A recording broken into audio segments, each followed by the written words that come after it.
Sementara itu pemirsa Menteri Komunikasi dan Digital Mutia Hafid Minggu 8 Februari membuka kegiatan diskusi konvensi media massa bertemakan pers, AI dan transformasi digital membangun ekosistem informasi untuk kepentingan publik pada rangkaian Hari Pers Nasional HPN tahun 2026 di Kota Serang, Banten.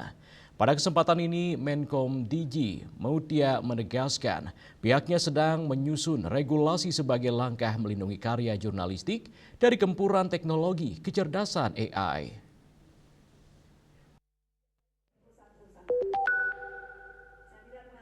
Menteri Komunikasi dan Digital Mutia Hafid pada Minggu 8 Februari resmi membuka Konvensi Nasional Media Massa pada rangkaian Hari Pers Nasional HPN tahun 2026 di Kota Serang, Banten.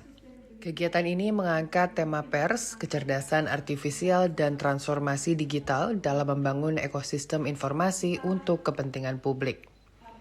Menteri mengatakan peran media massa semakin strategis di tengah perkembangan teknologi digital dan pemanfaatan kecerdasan artifisial. Saat ini, pers dituntut mampu beradaptasi tanpa meninggalkan prinsip akurasi, etika, dan tanggung jawab kepada masyarakat.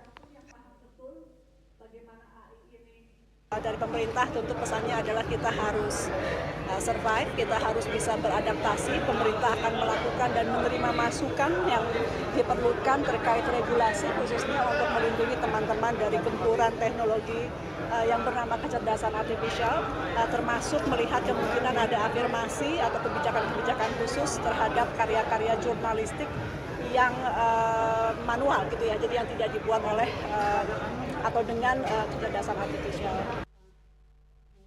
Terkait kecerdasan artifisial dalam jurnalistik, Menteri mengatakan hasil dari diskusi dalam konvensi akan jadi masukan bagi pemerintah untuk membuat regulasi terkait AI di bidang jurnalistik.